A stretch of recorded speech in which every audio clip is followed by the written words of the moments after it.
Olá, seja muito bem-vindo ao terceiro episódio do podcast Entropia Jurídica, trazido a você por mim, Diogo Richter, e pelo meu amigo Murilo Brandão. As Legal Techs, as startups ligadas ao meio jurídico, vêm trazendo soluções cada vez mais tecnológicas, inovadoras e inclusivas ao ambiente do direito. Algumas dessas empresas, por meio de serviços ligados à automação de processos, análise de dados e inteligência artificial, auxiliam advogados e servidores públicos do Poder Judiciário a executarem suas atividades de forma mais eficiente. Outras dessas empresas são capazes de empoderar empreendedores e profissionais a obterem o conhecimento jurídico de forma autônoma, simples e barata. Para falar sobre o ecossistema das Legal Techs, nós convidamos dois profissionais do meio. São eles o Lucas Carmo e o Caio Barbosa, fundadores da Povo Legal, startup que presta consultoria para empreendedores de Legal Techs e para profissionais do direito que almejam adotar soluções tecnológicas no seu cotidiano de trabalho. Começamos nossa conversa falando sobre as características das Legal Techs no Brasil, abordando as barreiras de entrada, desafios e oportunidades que aguardam os profissionais que querem entrar para esse mercado. Em seguida, falamos de UX Design e o valor que essa metodologia pode agregar para os operadores do direito na entrega de seus serviços.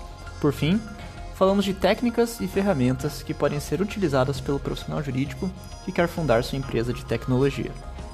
Se gostarem do episódio, não deixem de seguir o Entropia Jurídica na sua plataforma de podcast, no Instagram, no LinkedIn e também recomendá-lo para familiares e amigos que possam se interessar pelo conteúdo. Lucas Carmo e Caio Barbosa, sejam bem-vindos ao Entropia Jurídica. Valeu, gente. Eu que agradeço aqui pelo convite, muito feliz de estar aqui. Boa noite, pessoal. Muito bom estar aqui, vamos conversar bastante. Boa noite, pessoal. Só para explicar, o Caio falou primeiro, depois falou o Lucas. Muito bem-vindos ao programa, ficamos bastante felizes com a presença de vocês aqui. Lucas e Caio, vocês são fundadores da Povo Legal, que é uma startup que ajuda empreendedores a criarem suas próprias startups do mundo do direito, né? As Legal Techs, Legal Techs, e conecta os players desse ecossistema de inovação jurídico também. Contem mais pra gente sobre o que é a Povo Legal e o que inspirou vocês a criarem essa startup. Então, eu e o Lucas, a gente se conhece desde o ano passado, assim. Eu trabalhava numa startup, uma startup chamada Legout, e por meio dessa startup eu acabei conhecendo muita gente do ecossistema aqui do Rio de Janeiro, né? Conheci muita gente da fábrica de startups, por exemplo, e alguns escritórios que estavam fazendo coisas inovadoras. E por meio, né, desse contato, eu acabei conhecendo uma pessoa que era ligada ao Legal Hackers aqui do Rio de Janeiro, né? O Legal Hackers, para quem não sabe, é uma espécie de movimento global, que busca realmente incentivar, né, o estudo de direito e tecnologia, promover eventos, então realmente criar ecossistemas, né, no que eles chamam de capítulos. Então tem capítulos do Brasil e cada estado tem um capítulo. E eu conheci a galera do capítulo do Rio de Janeiro e o Lucas estava como organizador, né, desse capítulo do Rio de Janeiro. E eu acabei entrando, né, ficando um pouco uma espécie de membro por um tempo do Legal Hackers, e aí conheci o Lucas e a gente começou a trocar ideia. A partir disso, a gente sempre teve muita sinergia, a gente sempre trocou muita figurinha, e esse ano, especificamente, no início do ano, a gente começou a pensar em coisas junto mesmo, sabe? Então, a gente chegou a dar cursos dentro de escritórios, porque eu sou fundador de uma liga universitária, né, da UFRJ, a gente pode até falar um pouco depois sobre ela, mas a partir dessa liga, eu chamei o Lucas para dar um curso dentro do escritório, voltado já para design thinking, essas coisas mais de criação de soluções criativas mesmo, inovadoras para o mundo do direito, e a partir disso a gente foi seguindo o caminho. Aí, aproximadamente lá para maio, junho, a gente começou a pensar em dar aula, né? Nós dois, no caso, né? A gente criar um curso mesmo, ou alguma coisa, alguma instituição, alguma coisa assim que desse cursos voltado para isso.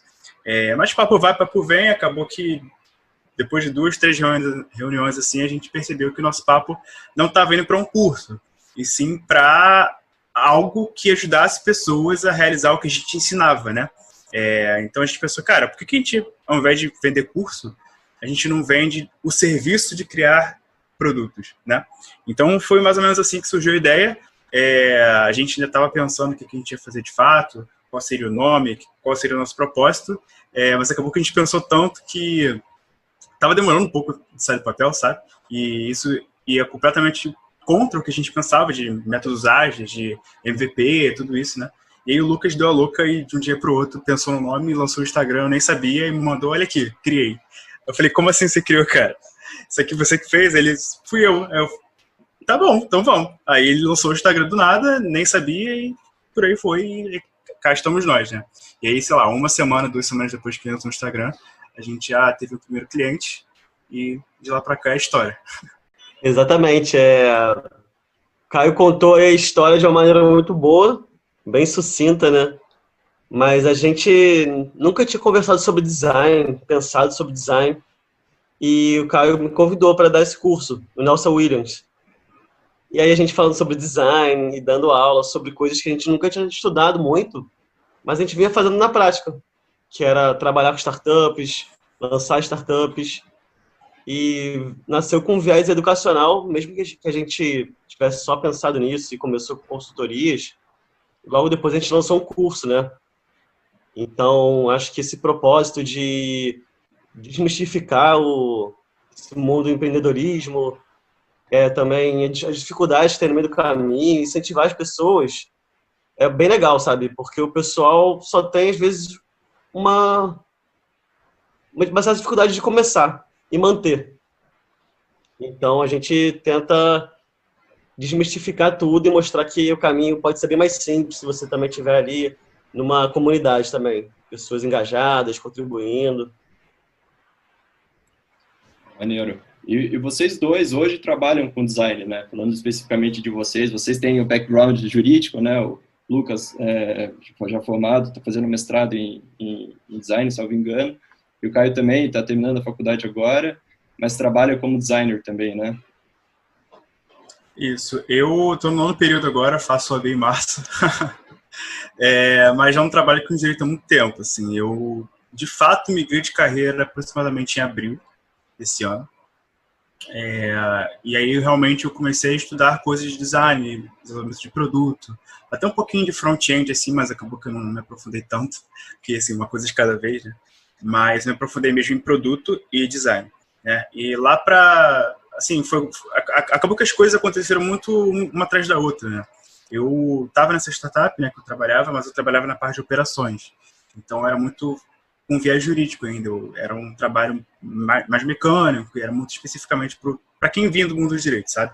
E vindo do que eu estava estudando, de UX, de design, de produto, infelizmente eu não ia ter a oportunidade de aplicar isso na prática, nessa startup, né? Então, eu acabei saindo em junho de lá. Eu ainda estava finalizando os cursos que eu estava fazendo.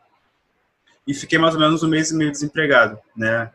Fazendo outras coisas, só estudando mesmo. E foi justamente nesse período que eu comecei a trocar ideia com o Lucas sobre a Polvo Legal, né? E aí, aproximadamente ali, para o meio de julho, finalzinho de julho, início de agosto, a Polvo nasceu, né? E 1 semana, 2 semanas depois, eu entrei na startup que eu estou hoje, né? Que é a Jovem Gênios, que é uma startup de educação, né? Que usa inteligência artificial e gamificação para o ensino fundamental. Pelo menos até o momento, né? E lá eu atuo como UX designer. Então, acaba que hoje em dia eu trabalho... O meu contato com o direito é por meio da Polvo, mas ainda assim não é um trabalho jurídico, é um trabalho de UX design. Pois é, eu trabalhei muito com direito já. Me formei em 2014, assim, não faz tanto tempo, mas desde o início eu já tive que estudar muito por conta do concurso que eu queria fazer no primeiro ano. Mas aí eu acabei desistindo, que eu vi que aquilo ali não era para mim. Então, 2 amigos meus me convidaram para abrir um escritório. E aí foi meu primeiro contato com esse mundo, né, com o mercado. E eu vi que a faculdade não me preparou para nada e tive que começar a estudar outras coisas, principalmente sobre gerenciamento, um pouco de métodos ágeis, mesmo sem saber, sabe, que eu estava já estudando isso. Mas maneiras também de gerenciar tudo online. Então, foi um escritório 100% online. A gente até ficava um coworking de vez em quando, só que a gente mantinha ainda aquela formalidade do direito, com terno e gravata, umas coisas bem cafonas, assim, sabe? Os cartões de visita, nada a ver. E aquilo me incomodava. Eu comecei a ficar um pouco incomodado e tive contato com uma startup de um amigo meu, que se chama Jump. E aí, comecei a estudar, li alguns livros. E sempre buscando isso, eu fui lá no WeWork, né? Comecei a trabalhar de lá também como advogado autônomo logo depois. e eu comecei a ter muito contato com startups. Então, nessa época, me convidaram para trabalhar na Yourbase, que é uma iniciativa do FCM Advogados, com uma software house chamada YourDev. E a partir daí eu comecei a aprender tudo, sabe? Foi uma verdadeira escola. Fiquei trabalhando com eles assim por volta de um ano, um pouquinho mais.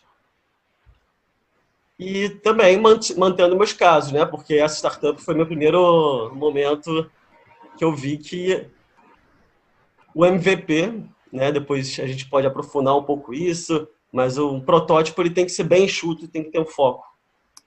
E aí, nesse meio tempo, eu comecei a estudar design e virei professor da Legal Hub também, professor de Legal Design. E nessa transição eu tive que realmente procurar conteúdo. E aí, sempre trocando figurinha com o Caio, ele me indicou vários cursos. E eu comecei a aprender mesmo design, muito mais voltado para o UX, né? Que é de investigação, de experiência do usuário. E é uma coisa bem legal, sabe? Porque eu acho que os advogados já fazem isso naturalmente. É só questão de lapidar um pouco, porque é uma habilidade bem legal. Legal, show de bola a trajetória de vocês, sempre ali envolvidos com direito, mas trazendo também outras áreas do conhecimento que são também muito importantes para diversos objetivos que o advogado tenha, né? Além de tudo, vocês ajudam pessoas a abrirem legal techs, né? Que são empresas de tecnologia voltada para o direito, voltada para tecnologias voltadas para a área jurídica, né? Tem um livro que eu sempre recomendo sempre que eu tenho oportunidade, que é o Tomorrow's Lawyer, do Richard Susskind. Ele fala que no direito hoje a gente tem o desafio do more for less, né? O do mais por menos, do mais por menos. Então o advogado está tendo que entregar mais, está sendo pressionado a entregar melhores serviços, entregar mais serviços por um preço menor e por menos tempo, né? E o Susskind, ele fala que para o advogado lidar com isso, ele tem que atuar com base nas estratégias da eficiência e da colaboração. Né? Eficiência para trazer um serviço melhor, mais rápido, colaboração, às vezes, juntando clientes, com ferramentas colaborativas para diminuir custos e otimizar tempo. E as Legal Techs são uma baita solução para esses desafios, né? Tanto para usar a tecnologia para ferramentas mais eficientes, quanto para criar ferramentas de colaboração também. Né? Então, elas têm um oceano aí para explorar e para ajudar esse mundo do direito a crescer. Na visão de vocês, Lucas e Caio, qual é o papel dessas legal techs no mundo do direito hoje e quais são as exigências dos clientes dessas legal techs, sejam advogados ou sejam advogados de escritório, sejam advogados corporativos, sejam pessoas que não são da área do direito, mas que podem ter um serviço prestado por uma legal tech ao invés de um advogado convencional. Conte um pouco para a gente sobre isso. A gente pode pensar em vários tipos de exigência, né, do mercado para as legal techs.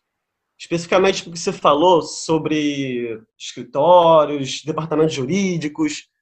Eu acredito que as startups que joguem o jogo da eficiência, da produtividade, que vão gerar justamente ganhos de eficiência, ganhos de tempo, e também a equipe vai estar mais amarrada com dados, que realmente estimulem o processamento baseado em dados, eu acho que elas vão sair muito bem. Empresas desse tipo são várias de jurimetria. Lá no radar da B2L tem várias, então quem tiver curioso pode pesquisar. Eu sugiro que vocês entrem nos sites, tem algumas tipo a Neuromind. Eu e Caio, a gente fez cliente oculto e a gente viu que é uma startup que já está fazendo bastante coisa, sabe? Tem um viés acadêmico. E, por outro lado, tem as startups também as legal techs que vão ajudar os cidadãos, né, com acesso à justiça, tornando a burocracia um pouco mais leve, né, trazendo tudo isso para o meio digital também, que agora, isso mais do que nunca, né, por conta do coronavírus, está muito forte. Então, quem facilite, né, realizar problemas relacionados ao acesso à justiça, principalmente, vão ter um oceano aí de oportunidades pela frente. Então, também a gente pode pensar em outras relacionadas ainda a acesso à justiça, de financiamento de litígios, que ajudem as pessoas que estão ali com o ativo, né, judicial, tem uma ação com crédito, não conseguem receber, e uma empresa compra isso porque ela compra com deságio e se isso faz bem para as duas partes, eventualmente não tem problemas, né? Então, tem muita coisa, assim, e eu vejo muitas oportunidades, sabe? Fico bem animado, porque também tem a questão de proteção de dados aliados a deepfake também, porque é algo que realmente, como você vai proteger seus clientes nesse mercado, quais são as soluções que vão trazer proteção realmente para aquele conteúdo, provas, tem muita coisa mesmo. Tem um radar também da LawGeeks que mostra quais são todos esses setores nos Estados Unidos. É um radar que é muito interessante e só de análise de documento, né, que estaria aí no jogo da eficiência, tem mais de 10 tipos. Então, tem de assinatura, tem de gestão contratual, tem uma também que te ajuda a encontrar o contrato, faz uma busca otimizada. Realmente são inúmeras oportunidades e a questão de começar por uma ideia, né, Caio? Eu acho que o mais importante é essa questão da ideia que você trabalha através de umas metodologias que são bem legais de aplicar, né? São bem lúdicas, e a gente vai sempre aplicando isso na prática e tenta também ensinar para os nossos clientes fazerem isso no dia a dia, sabe? Um grande desafio nosso aí é essa questão do ecossistema também, ao final. Mas, enfim, até fugi um pouco do tema das Legal Techs. Complementa aí, cara, essa questão das Legal Techs. O que você viu de muito legal? Alguma que te chamou a atenção? Então, como o Lucas já falou, tem muita oportunidade, né? Então, do ponto de vista de B2B, né, que seria quando você vende para empresas, acredito que ainda seja o principal foco hoje das Lawtechs, principalmente, porque basicamente Lawtechs, elas têm dois tipos, né? As Lawtechs que focam, por exemplo, do lado judicial da coisa, então mexem em processos, jurimetria, análise de dados, etc. E tem as Lawtechs que são mais para um back-office da vida, que é análise documental, automação de documentos. Então, os dois lados têm muita oportunidade, né? Isso no setor de B2B, né? No setor B2C, que seria para pessoas físicas, né, tem diversas oportunidades também. Então, por exemplo, tem uma que eu uso direto, inclusive, que é a assinatura grátis, né? Que é meio que um braço da Contractor, que é uma outra Lawtech que vende gestão e assinatura de contratos. Mas, salvo engano, o foco deles da Contractor é para empresas, enquanto essa assinatura grátis é para pessoas físicas, já que é gratuito, enfim. Então, é um negócio simples, né, de assinar documentos, é um negócio que você consegue atingir diversos tipos de mercado, diversos tipos de pessoas, diversos tipos de clientes. Então, desde que você tenha um foco específico, você consegue atingir diversos níveis de exigência, depende do que você está buscando aí no que o Lucas falou, né? Depende do jogo que você quer jogar, né? Então, a Contractor, ela pode usar a assinatura grátis, inclusive é uma coisa que eu vejo no site deles, por exemplo, eles usam a assinatura grátis como uma espécie de canal de aquisição para eles. Então, você chega no site, assina o documento, quando você termina de assinar, eles dão uma chamada para você. Você quer ter a gestão desse documento, quer ter um histórico de documentos assinados, então assina aqui. Então, eles já jogam para você tentar assinar para fazer esse upsell que a gente chama, né? Que é você fazer a compra por meio do mesmo produto que um cliente já comprou anteriormente. Então, enfim, tem diversas oportunidades e várias possibilidades de você jogar com isso, né? E vocês falaram bastante, duas questões bem importantes, né? Primeiro, vocês comentaram que existem muitas oportunidades no mercado de Legal Techs e Law Techs, hoje mais voltado aí principalmente para o mercado B2B, né? Empresas prestando serviços para empresas. Mas vocês tocaram e falaram da questão de é importante ter um foco nessa Legal Tech, é importante ter um objetivo. O Lucas também falou da questão de MVP. Vocês podem explicar um pouquinho mais sobre esse conceito de MVP, por que ele é tão importante para uma Law Tech, para uma Legal Tech, para uma startup de forma geral, e qual é o erro que pode ser cometido caso não se siga essa ideia de um propósito bastante objetivo, de ter foco, de fazer um MVP bastante objetivo? Beleza, então, MVP, traduzindo literalmente, seria o mínimo produto viável. O que significa isso? Significa um produto que com a menor quantidade de recursos, tanto financeiros quanto de recursos humanos, né, de pessoas, consegue entregar o valor proposto, resolver a dor de um cliente, né, de uma persona que você escolheu ali, de um público-alvo, e que ainda assim consegue extrair valor daquilo, né? Então, o que significa isso? Eu consigo resolver a dor do meu cliente e o meu cliente me paga por isso. Porque muita gente acha que, assim, beleza, vou lançar um produto aqui que vai resolver a dor desse cara e, assim, um dia eu vejo se ele vai me pagar, né? Isso, inclusive, é um dos principais motivos, não dos principais, mas alguns dos principais motivos que startups e ideias morrem, né? Porque as pessoas acham que a monetização não é algo tão relevante para fins de MVP. Em alguns momentos, claro que você vai priorizar outras coisas. Então, você pode começar a lançar um produto gratuitamente para fins de marketing, né? De alcançar público, de atrair leads. E depois você introduz, por exemplo, um plano pago, né? Algo nesse sentido. Você vai introduzindo novas funcionalidades e vai criando um produto mais robusto. Mas aí depende da tua estratégia. Mas, assim, a grosso modo, o MVP é isso. É um produto que, com o mínimo recurso, tanto financeiro quanto de pessoas, consegue entregar valor para um cliente, para um usuário, e ainda assim ser monetizado, né? E sobre os principais problemas assim, que acontecem, eu e o Lucas, assim, a gente sempre fala sobre isso, tanto nos nossos cursos quanto para os nossos clientes, que as pessoas elas sempre acham que a ideia delas é a melhor do mundo, né? Então, eu sei que eu quero, né? Me deve fazer isso, vai ter um algoritmo que vai fazer não sei o que e tal. E a gente fala, cara, então, sua ideia é muito boa, em tese, né? Algumas ideias, gente, são até absurdas, mas quando vem uma ideia boa, a gente realmente fala, cara, tua ideia é muito boa. Só que não é assim, né? Se você chegar para um desenvolvedor com essa ideia que você está agora, no momento que você está agora, provavelmente você vai gastar rios de dinheiro e muito provavelmente, com mais certeza ainda, o seu produto não vai sair do jeito que você está esperando.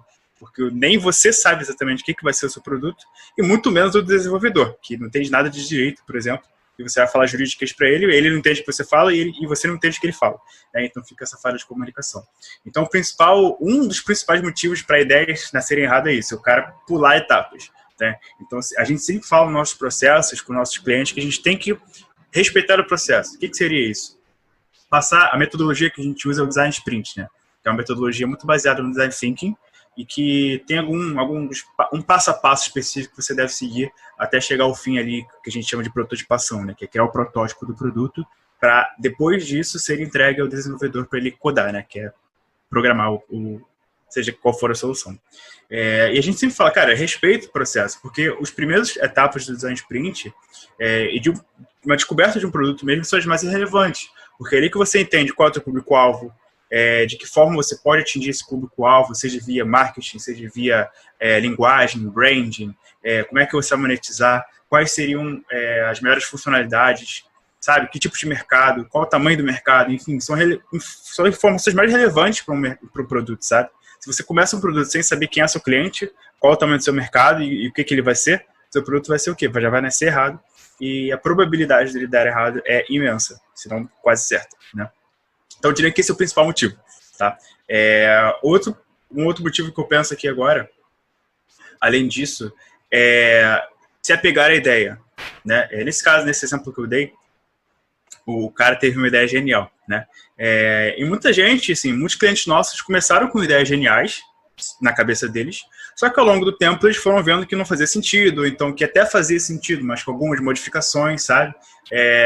Então, é muito importante que o empreendedor não se apegue à sua ideia, né? Esteja flexível para entender que, cara, beleza, em tese a minha ideia é muito boa, mas eu tenho que estar aberto a entender que minha ideia não pode ser tão boa assim, né?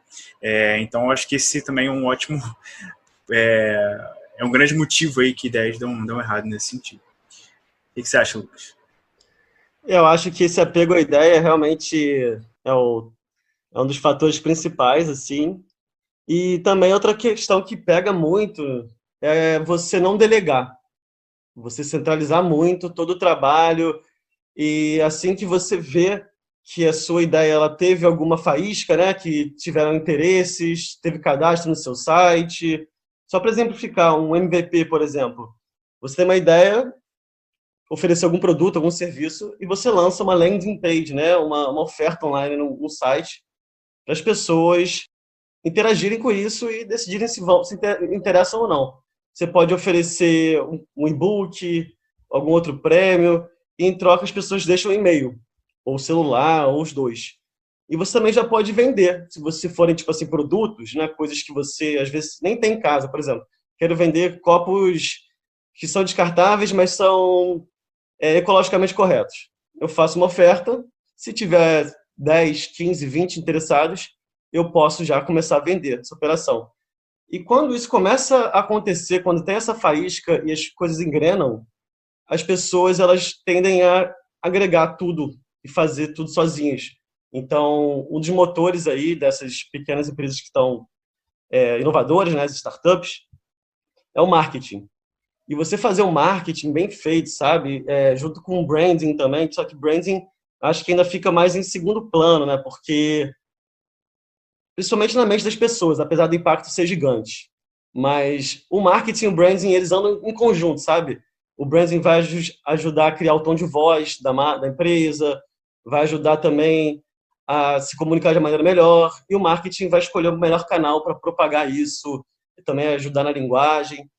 E isso tudo, gente, se você quiser operar bem, servir bem seus clientes, né, que aí já é um dos outros propulsores das empresas, realmente solucionar uma dor, você tem que delegar. Você precisa de investimentos. E aí vem o terceiro fator, né, que não é culpa dos empreendedores, que é uma ausência de capital, né? Não tem um ecossistema muito... está vibrando muito, tem várias iniciativas legais, mas o capital de risco ele ainda não entrou legal.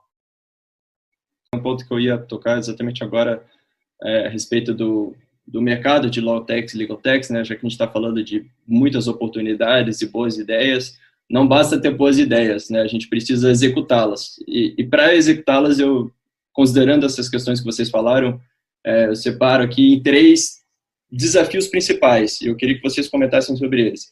Primeiro, a questão da própria capacidade técnica do mercado para conseguir desenvolver essas ideias, né, com tecnologia. Segundo, a questão financeira, né, o financiamento dessas ideias. Eu queria saber um pouco se o investidor, hoje, ele está conseguindo chegar nessas Law Techs, Legal Techs, se existem dificuldades. E terceiro, a respeito das próprias barreiras de entrada que existem no mercado jurídico. Como vocês sabem, os serviços jurídicos são bastante regulados, né? Por exemplo, só é possível prestar serviços jurídicos àqueles que estão registrados junto à OAB, somente sociedades constituídas exclusivamente por advogados podem prestar serviços jurídicos. Há várias regras bastante rígidas sobre publicidade, marketing para advogados. Então, considerando esses 3 pontos, capacidade técnica para desenvolvimento dessas ideias, financiamento e barreiras de entrada por conta da regulação do mercado, quais são os desafios que vocês enxergam e como vocês enxergam que eles podem ser superados, se é que eles podem ser superados? Pergunta boa, hein? Pergunta boa. Em relação à capacidade técnica do mercado, assim, das pessoas para executar. Eu acho que tem muita gente boa no Brasil, sabe? Em relação à tecnologia, desenvolvedores, designers, gerentes de produto. Só que o pessoal foge por conta do salário em dólar, né? Em euro, em libra. É bem tentador e hoje em dia você trabalha de casa, então fica difícil aqui para os brasileiros usufruírem de seus cérebros. E também em relação aos advogados, né, que tem um ensino bem defasado.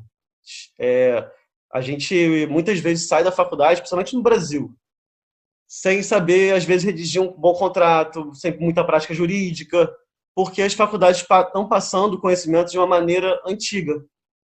Não se adequaram aos seus alunos, né, que são os usuários da faculdade.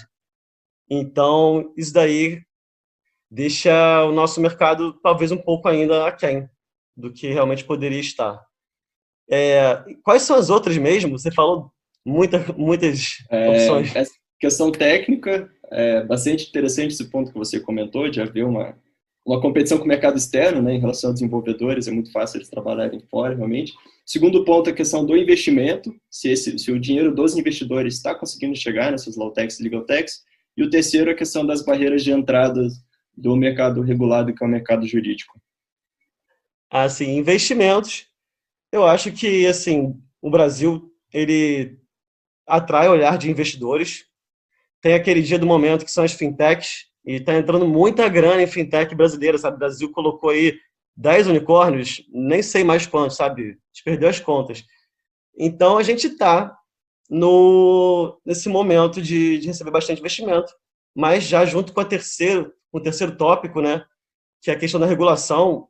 Os investidores veem isso com maus olhos, né? A gente vê que mercados menos regulados ou um pouco mais liberais, como os Estados Unidos, o pessoal investe pesado, assim.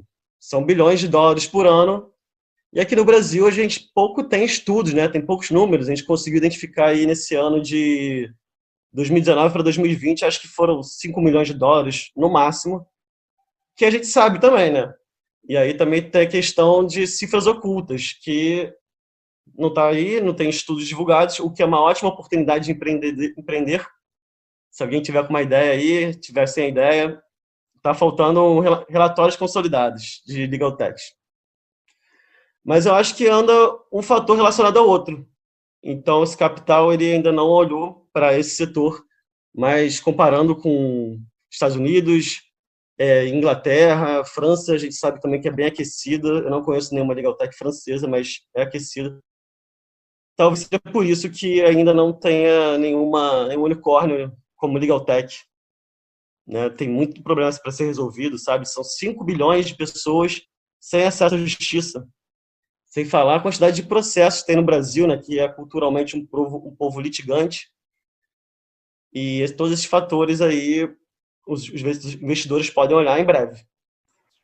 Pois no primeiro ponto, sobre a questão técnica, eu acho que sim, realmente a gente tem uma mão de obra muito boa aqui no que se refere a desenvolvedores e designers. Só que quando a gente fala de Legal Techs, em tese, né, para você iniciar no mercado de Legal Techs, fundar uma startup voltada para o mercado jurídico, você tem que conhecer o mercado jurídico, né? Tem que saber quais são as dores, tem que ter alguma vivência, ou pelo menos entender, né, do que se trata. E quem melhor, né, para entender como é que funciona o direito do que o próprio advogado, né? Então, eu acho que, na real, o que falta não são desenvolvedores e designers, são advogados com capacidade técnica para fundar startups, né, para prestar serviços de tecnologia jurídica. Porque um cara que consegue entender os dois mundos e entender mesmo, sabe? Eu acho que ele agregaria muito valor, porque ele sabe, ele vive na pele o problema, ele sabe o que acontece, como é que as coisas funcionam. E se ele adquire uma segunda habilidade, seja de desenvolvedor ou designer, né? Até o meu caso aqui, misturando os dois mundos, eu acho que ele consegue extrair um valor absurdo. No segundo ponto, falando sobre investidores, eu acho que isso bate muito no terceiro, né? Como o Lucas bem já falou, sobre o lance do mercado ser realmente muito regulado e ter várias barreiras de entrada de regulação, principalmente da OAB, né? Quando a gente fala. E eu acho que o investidor realmente olha com maus olhos, porque quando a gente olha Estados Unidos e Inglaterra, principalmente, a gente vê que o mercado de low-tech está super aquecido. No Reino Unido, inclusive, eu acho que, salvo engano, de 2016 a 2019, teve um salto de mais de 100%, mais de 300%, sei lá. Tem um gráficozinho que eu acho que em 2013, no ano, foram, acho que 2 milhões de libras, enquanto o ano passado esse número já foi para 64 milhões de libras, então é um número bizarro, que mostra que no Reino Unido, especificamente, está voando esse mercado de low-techs. Tem alguns dados que dizem que no Reino Unido, o Reino Unido concentra 44% das low-techs da Europa inteira. Então, lá realmente o negócio está voando. E eu acho que é só questão de tempo para refletir aqui, sabe? Pô, legal. Muito interessante, Caio e Lucas, essas reflexões que vocês trouxeram. Uma coisa interessante da forma que eu vejo tudo isso é que a gente tem várias barreiras de entrada, a gente tem várias dificuldades para o mercado de legal techs, mas enquanto isso é um problema para vários, é uma oportunidade para alguns, né? O cara que entende as dores do direito, o cara que cursou uma faculdade de direito, o cara atuou na área, atuou no escritório, atuou numa empresa, ele conhece as dificuldades, ele conhece as várias dores que esse mercado tem, mas ao mesmo tempo que ele entende um pouco de tecnologia, ele tem essa visão um pouco de ferramentas que podem melhorar, né? Então, esse cara tem pouca concorrência, esse cara tem pouca gente ali que, ao contrário do mercado de fintechs, por exemplo, o cara que quer criar um banco digital já tem milhares de bancos digitais, o cara dificilmente vai conseguir criar algo inovador nesse mercado, né? Eu estava hoje mesmo vendo um evento de uma legal tech lá do exterior, a Ironclad, o nome, e o Richard Susskind, que eu já citei aqui, estava fazendo uma apresentação. Ele estava citando que nas legal techs, 95% das legal techs do mundo são voltadas para escritórios de advocacia e menos de 5% são voltadas para o mundo corporativo, para advogados internos, né, para jurídicos internos de empresas e para não advogados, né, serviços jurídicos direto para não advogados, menos de 5%. Então a gente já tem um mercado pequeno das legal techs. E dentro desse mercado a gente tem ainda outros mercados menores que são os jurídicos internos e serviços jurídicos para não advogados. Então a gente tem tem muitas dificuldades, mas para quem sabe enxergar esse mercado e quem sabe trabalhar com ele, é uma baita oportunidade, né? O profissional com esse background jurídico e tendo estudado bastante também, né, procurado outros conhecimentos, e aí eu digo marketing, um pouco de design, você estudar, ler sobre tecnologia, buscar as tendências, pesquisar produtos, o profissional começa a ficar muito valorizado. As empresas estão começando a olhar para profissionais assim, elas têm interesse em quem consiga aplicar uma metodologia ágil no seu escritório, no seu dia a dia, no departamento jurídico, né, que são muito carentes. Então, eu recomendo quem tiver interesse começar um projeto paralelo, né? Uma ótima maneira de treinar é você começar o seu próprio projeto e estudar, ser autodidata, ser interdisciplinar. E, realmente, tudo isso que a gente passa no direito, essas burocracias, essas coisas que deixam a gente revoltado de vez em quando, digitação, preencher planilha, isso não tem valor, né? Então, quem tiver uma ideia, as ideias que vão se desenvolvendo, vão tendo interação com o público, elas ficam muito valiosas quando você começa a coletar dados. Então, eu super recomendo, quem gostar, começar um projeto paralelo. Fala com a gente, né, Povo Legal, que a gente super estimula, dá material, chama para curso também. Os cursos, vocês viram, né, que a gente realmente consegue ter uma metodologia bem rápida, né, 4 aulas, saiu uma landing page. Falta o marketing ali atrás, falta profissionais que gostem de direito e também gostem de marketing, né? Eu quando dou aula na Legal Hub, eu tenho contato com diversos tipos de advogados, desde o pessoal que já está na estrada há mais tempo, mais de 20 anos de formado, tem defensores, tem donos de escritórios e tudo mais, quanto a galera mais nova. E os intermediários ali, né? Mais de 30, 35. O pessoal mais novo, sabe, eles têm muita facilidade. E isso atrelado à experiência do pessoal que está na carreira, já há bastante tempo, já tem cliente, já está no mercado, é bem legal, pode dar resultados bem positivos.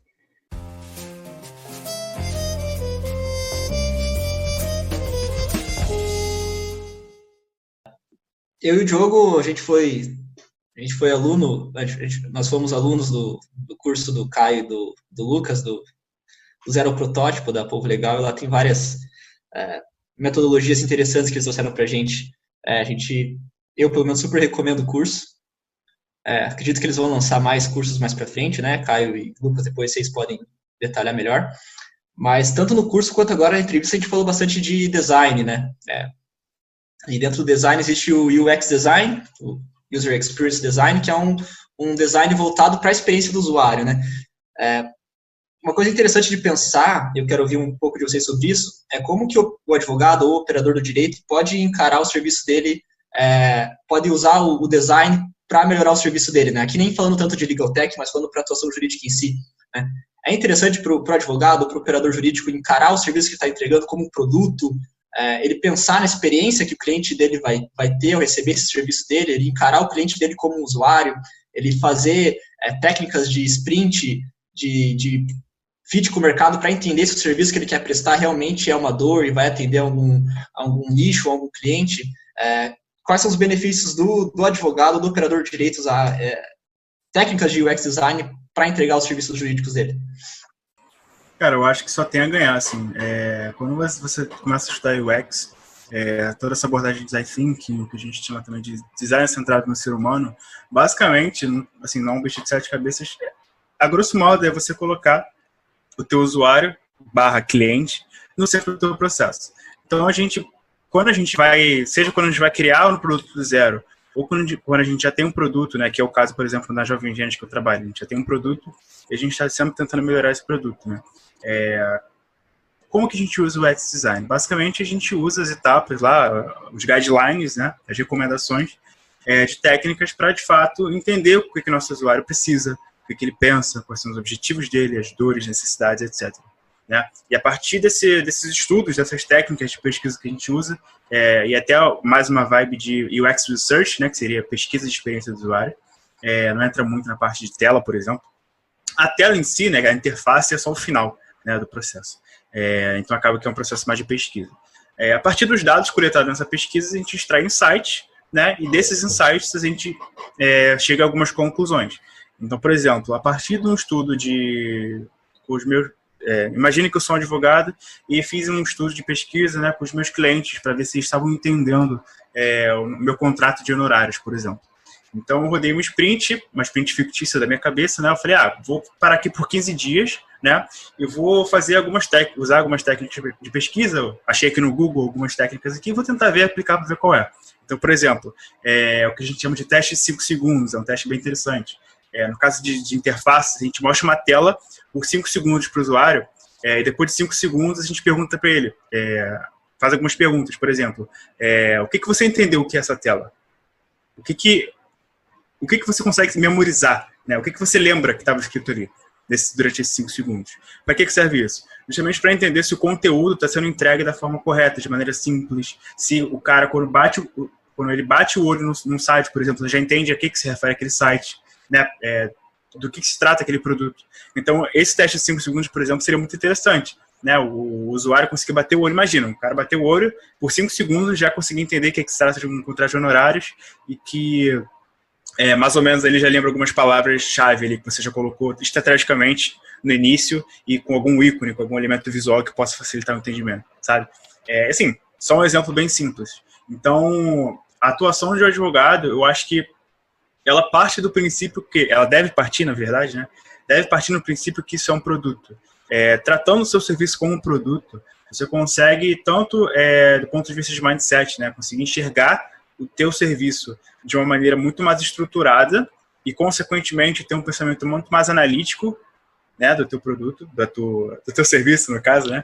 E, além disso, você consegue utilizar diversas técnicas que, lá na origem, né, foram desenvolvidas para situações de produtos mesmo e trazer para o mundo de um serviço, né? Inclusive, já existe hoje, não hoje, né, mas já existe há um tempo, uma disciplina chamada Design de Serviços. Inclusive, até o mestrado que o Lucas está interessado em fazer aí, que é super interessante. Basicamente, você trazer toda essa abordagem de produto para serviços, né? Que eles chamam de design de serviços.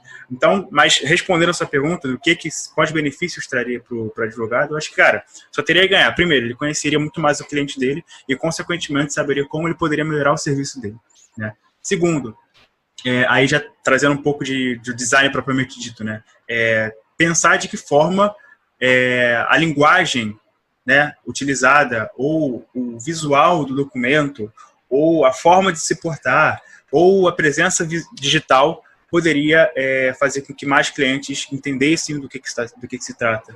Consequentemente, esse cliente, quando o cliente é satisfeito, ele vai indicar para um amigo, para um parente, ou seja, também traria maior captação de clientes, e a partir disso, cara, vira uma bola de neve, assim. Realmente, a partir do momento que você começa a utilizar esses processos e começa a fazer com que eles sejam parte da sua rotina de trabalho, os benefícios depois que começam não é uma coisa que acontece a curto prazo, né? Não é um negócio que você vai usar por 2, 3 dias e na semana que vem já vai aparecer vários resultados. Porém, no médio e longo prazo é um procedimento que traz muito valor e que de fato faria escalar assim, a quantidade de clientes, de benefícios, feedback, e por aí vai. Pois só tem a agregar mesmo quando você se propõe a olhar para os problemas do seu serviço, né? E aí talvez uma visão produtizada do serviço também, mas você olhar os problemas e tentar resolvê-los, investigar por que eles acontecem e fazer experimentos para resolvê-los, ou então melhorar a comunicação, por exemplo, melhorar as petições, alcançar mais pessoas, se comunicar de uma maneira mais efetiva. Tudo isso você pode fazer através de uma investigação de design. E isso vai gerar muitos ganhos aí, como o Caio colocou. E sem falar que é muito mais divertido, né? Trabalhar assim, na minha opinião, é bem divertido. Você traz um pouco de um elemento lúdico, porque você está o tempo inteiro interagindo com outras pessoas, e aí você tem que ter ideias inovadoras e tem que se perguntar por que elas existem, por que aquele problema realmente... Qual o problema mais importante para aquela empresa, para aquele departamento jurídico. Isso tudo é um exercício de reflexão que é bem divertido e conecta as pessoas que estão trabalhando. Assim, às vezes, cada um fica numa ilha e aí a produtividade é ruim. Então, o processo de design ele visa também deixar a equipe mais afinada, assim, na minha opinião. E no final isso acaba refletindo em um serviço jurídico mais acessível também, né? É um dos pilares aqui do Entropia Jurídica. Mas eu pelo menos enxergo bastante isso quando a gente trabalha com essas ferramentas de design, como o produto fica mais objetivo, digamos assim, ou o serviço, né? Aquilo acaba ficando mais acessível e a gente sabe que acessibilidade é um grande problema, como a gente já comentou no começo do episódio aqui sobre acesso aos serviços jurídicos. Bom, para finalizar, a gente já está encaminhando aqui para o final, além de todos esses insights super bacana que vocês trouxeram sobre design, sobre mercado de legal tech e tudo mais, eu queria saber se vocês têm dicas para quem quer entrar no mercado jurídico hoje, no mercado de empreender, né, com low techs, legal techs. Vocês já falaram de ferramentas no code, por exemplo. São essas ferramentas que você consegue desenvolver alguma coisa com tecnologia sem saber programar. Então, como que isso pode ser feito hoje? Que técnicas de gerenciamento, algo assim, podem ser aplicadas? Alguma coisa que possa acrescentar tudo que vocês já trouxeram aqui hoje? A gente produz muito conteúdo, né, Caio? Então, no nosso blog tem um texto que fala sobre várias ferramentas no-code. O que é no-code, né? Que é você colocar suas ideias na web sem precisar desenvolver nada, saber de programação. E você acabou de dar uma ideia de post e de conteúdo no blog, que é gerenciamento de projetos, o que é um produto, o que é um serviço, como transformar um projeto num produto. Então, isso tudo você pode encontrar no nosso blog. E também existem outros sites especializados, sabe? Mas principalmente lá fora. A questão é essa. Sobre direito e tecnologia, muito bom, tem o Artificial Lawyer. E aqui no Brasil, eu realmente não estou me lembrando de muitos canais assim com periodicidade e tal. Você lembra de alguma coisa, cara, no Brasil? Então, também uma barreira de entrada, quando a gente estava conversando sobre barreira de entrada, grande parte do material do que se refere a produto e design é inglês, sabe? Os termos são em inglês. Então, uma pessoa que não sabe inglês, por exemplo, naturalmente vai ter alguma dificuldade em entender esse tipo de coisa, né? Ainda que, claro, existe muito material em português, mas ainda assim os termos específicos, né, ainda são usados em inglês. Então, a pessoa tem que se acostumar a falar, a entender, saber o que é, etc. Então, possivelmente isso pode ser uma barreira quando a pessoa estiver estudando. Mas, especificamente sobre aprender esse tipo de coisa, né, o que é no-code, etc., sobre design, né, esse tipo de coisa. Tem alguns cursos, né, tem muito material gratuito também na internet. Se a pessoa pesquisar por UX Design, por Design Thinking, ela acha diversos artigos, diversos materiais super interessantes. Então, acho que, assim, se eu pudesse dar uma dica, assim, seria começar pelo começo, né? Então, não queira saber diretamente o que é uma metodologia ágil, porque para você chegar na metodologia ágil, primeiro você tem que saber o que é um Design Thinking, porque a metodologia ágil está consequentemente ligada a isso. Porque para você, de fato, entregar um produto de uma forma ágil, né, desenvolver de uma forma ágil, você tem que ter feito a descoberta do produto da maneira correta. Diogo e Murilo, vocês devem lembrar lá do nosso curso, né, que a gente fala sobre Product Discovery, que é a descoberta do produto, e o Product Delivery, que é a parte de entrega do produto. E a metodologia ágil está na parte de entrega. Para entregar algo, você tem que ter descoberto algo. Então, na parte de descoberta, justamente essa parte de Design Thinking, de fato, nosso caso aqui especificamente do direito é o Legal Design, né? O Legal Design, ele nada mais é do que você usar Design Thinking no direito, não tem mistério. Então, você pegar as etapas e aplicar no mundo jurídico. Então, assim, pudesse dar uma dica, realmente comece pelo começo, comece por Product Discovery, busque saber o que técnicas de validação de hipóteses, UX Research mesmo, a parte de pesquisa, porque é isso que é o começo, isso que é o difícil, né? A parte de entrega realmente você esmiuçar as funcionalidades e realmente, dependendo do que for, claro, você consegue fazer uma plataforma no-code. Se você tiver as coisas bem definidas, bem documentadas, isso vem da parte de pesquisa, na parte de você desenvolver de fato é bem mais simples, né? Obviamente, dependendo da complexidade do produto, se você precisar de um desenvolvedor ou não. Mas, assim, resumidamente, a minha dica é comece pelo começo, busque sobre Design Thinking, busque entender sobre o UX Research também, que eu acho que é o principal, assim.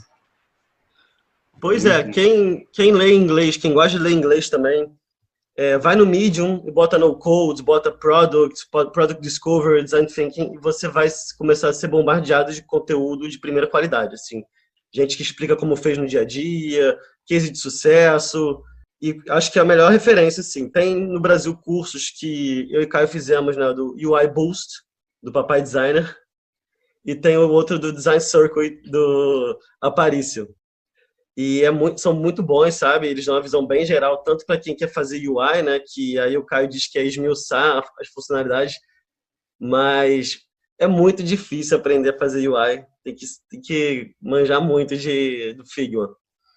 E outro também é esse do UX, que você vai aprender a fazer todo esse processo de investigação. O Aparício ele vai aprofundar muito na questão da pesquisa, né? De como você faz a pesquisa, quais são as ferramentas que você usa. E aí o resto é com você, de fazer paralelos com o direito. Então, é realmente um mercado bem novo, não tem muito conteúdo. Quem quiser saber mais, entra na nossa comunidade no Discord. Discord é uma plataforma de comunicação e você pode criar vários canais ali, servidores, na verdade, e falar sobre temas. A gente fala dicas de como empreender, de como criar seu site, conecta com investidores. Estão surgindo alguns investidores que estão gostando desse ecossistema.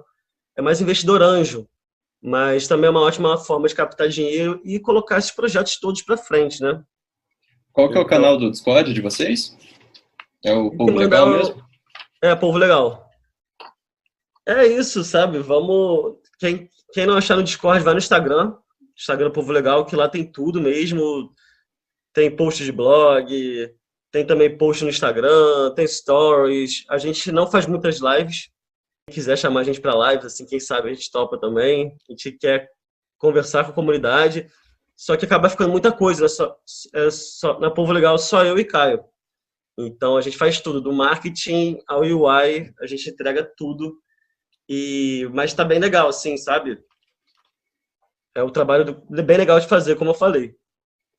E pessoal, para os nossos ouvintes pesquisarem mais sobre vocês, pesquisarem sobre a Povo Legal, fazerem os cursos que vocês comentaram aqui que vocês dão, inclusive esse que eu e o Murilo já fizemos da Povo Legal, do Zero Protótipo, onde que o pessoal pode pesquisar mais?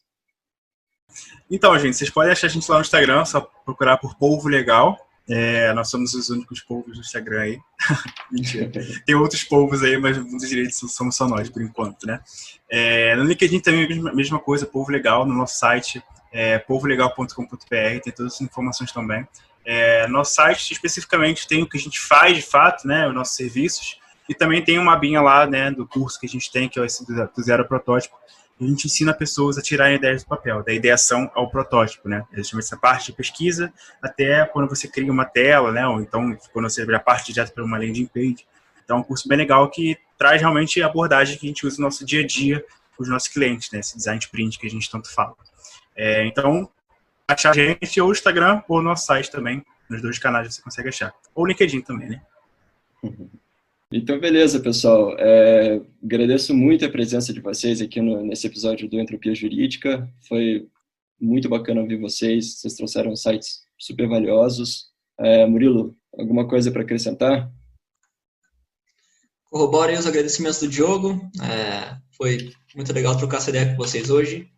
E espero que esse episódio de hoje, essa conversa com vocês, tenha aberto a cabeça de algumas pessoas, pelo menos, aí, para buscarem inovar, buscarem novas soluções, buscarem novas atuações no mercado, porque o mercado está precisando e no futuro próximo aí teremos um mercado de Lawtex, Legaltex e design por direito mais maduro e desenvolvido para resolver cada vez mais problemas.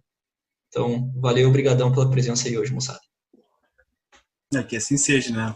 A gente quer ir 2021, tomara que seja melhor que 2020, né? Mas agradeço, cara. Eu acho que foi muito legal o nosso papo aqui. Agradeço real, assim, pelo convite de vocês. Acho que foi um papo muito aberto que, de fato, agregou bastante para quem estiver ouvindo a gente aí. Então, valeu. É isso, galera. Mais uma vez, obrigado aí pelo convite. Vamos conversar depois, Murilo, sobre esse script aí que você criou. A gente na Povo Legal é bem carente de pessoas que têm afinidade aí com o código, porque realmente é muito difícil. Diogo também, vamos conversar. Entropia Jurídica, a gente gostou muito da ideia de vocês, o nome é magnífico. Então, o propósito principalmente, né? Então, obrigado, gente. A gente se vê logo mais. Este foi mais um episódio do podcast Entropia Jurídica, promovido pelo Diogo Richter e pelo Murilo Brandão. Esperamos que tenha gostado do nosso bate-papo com o agente entrópico de hoje. Se gostou do nosso conteúdo, siga-nos no Spotify, nas demais plataformas de podcast e em nossas redes sociais. E também nos recomende para algum familiar ou amigo que possa gostar do conteúdo. Obrigado pelo seu apoio e esperamos você no próximo episódio. Vamos juntos descobrir, a partir da entropia jurídica, como construir um direito mais inclusivo, eficiente e democrático.